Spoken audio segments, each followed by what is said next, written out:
पोती का पहला जन्मदिन बहुत बहुत मुबारक सरला बहन जी। आज की बर्थडे पार्टी में तो आपने जी भरकर पैसा खर्च किया है। कितना सुंदर आयोजन, वाह सचमुच रौनक लगा दी आज तो आपने। बहुत ही किस्मत वाली है आपकी बहू, जिसे रंजीत जैसा सुंदर समझदार कामयाब पति और आप जैसे सास ससुर मिले, जो लड़का लड़की में कोई अंतर नहीं करते और बहू को भी अपनी बेटी से बढ़कर मानते हैं।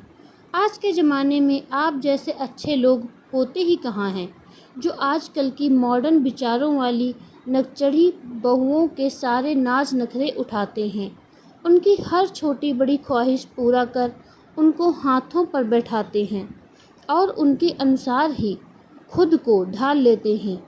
ज़रूर पिछले जन्म में आपकी बहू ने मोती दान किए होंगे, जो इस जन्म में आप जैसे गुड़ी परिवार में बहू बनकर आने का सौभाग्य उसे प्राप्त हुआ।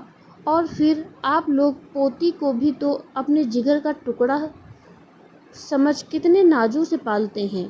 आज के समय में इतना प्यार और लाड़ तो लोग लड़कों का भी नहीं करते, जितना आप अपनी पोती का करते हैं।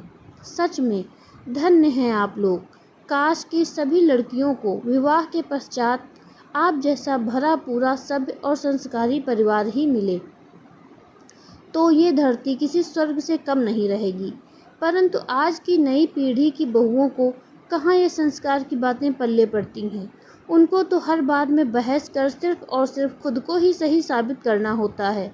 सास ससुर चाहे बहू के लिए कितना भी अच्छा सोच लें, कर लें, यहाँ तक कि उसके लिए अपना स्वाभिमान तक भूल जाएं, परंतु फिर भी उसे उसमें कमी ही नज़र आती है। उन्हें सिवाय पति को अपने काबू में रखने के किसी और चीज़ से कोई मतलब नहीं होता। सास ससुर तो आज की बहुओं को फूटी आंख नहीं भाते। हे ईश्वर, आज की बहुओं को सद्बुद्धि दीजिए। सरला तारीफों के समुद्र में लगातार गोते खा रही थी और खुद पर गुमान कर रही थी। उसका सीना खुशी से फूला नहीं समा रहा था।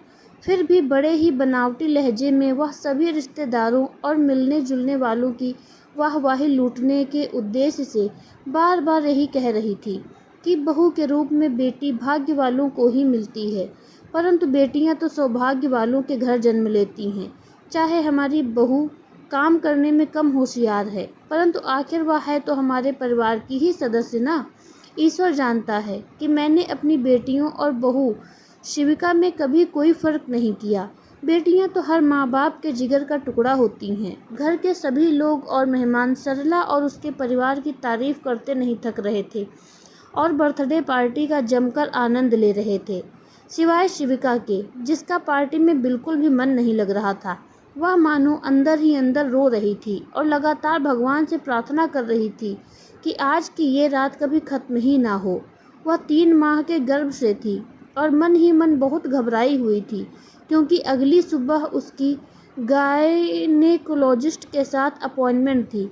दुनिया के सामने अच्छे बनने का भरपूर दिखावा करने वाली भलमानसी का नकाब पहनने वाली उसकी सास सरला जी और दब्बू पति रंजीत उसको जबरन गर्भपात के लिए डॉक्टर के पास ले जाने वाले थे।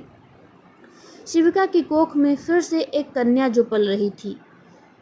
आपको यह कहानी कैसी लगी हमें कमेंट करके ज़रूर बताएं। मिलते हैं अगली कहानी में, तब तक के लिए धन्यवाद।